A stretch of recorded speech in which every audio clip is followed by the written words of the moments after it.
badhaasa gooftaa gara fakkaamsi ganaa durbee haadha ulfinaa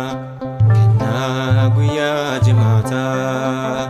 Maariyaam badhaasa gooftaa gara fakkaamsi ganaa durbee haadha ulfinaa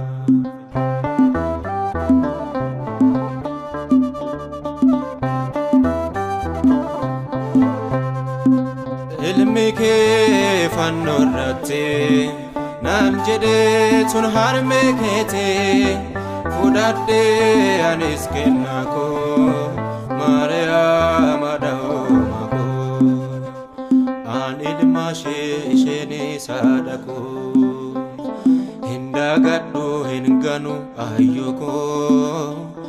hin dagadhu hin ganu ayyoo koo guyyaa jimaataa Maariyaam badhaasa gooftaa gara fakkaamsi ganaa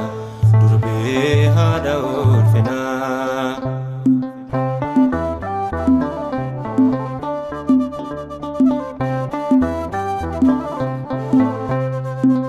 Waaqayyoon filatamtee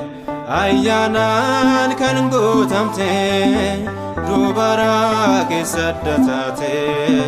Maariyaam kan eebbifamtee hin dhokfamu dhugaan macaafarraa haati gooftaa ni caalti hundarraa haati gooftaa ni caalti hundarraa kennaa guyyaa jimaataa Maariyaam badhaasa gooftaa gara fakkaamsi ganaa durbee haadha ulfinaa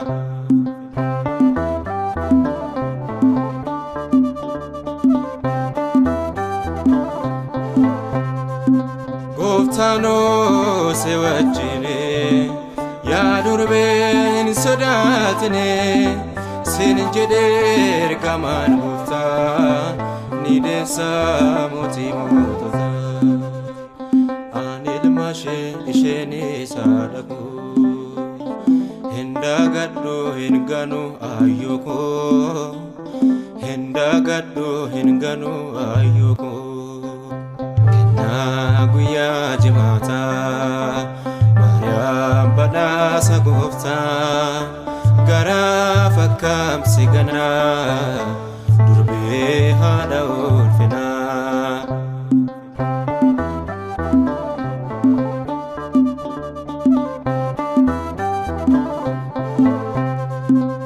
dhaabattee mirga gooftaa addunyaaf ni kadhattaa urgooftuuf waliin ardosee Maariyaam haadha Yesuusii hin dhokfamu dhugaan macaafarraa haati gooftaa ni caalti hundarraa haati Yesuus ni caalti hundarraa guyyaa jimaataa Maariyaam badhaasa gooftaa gara fakkaamsi ganaa durbee haadha ulfinaa kennaa guyyaa jimaataa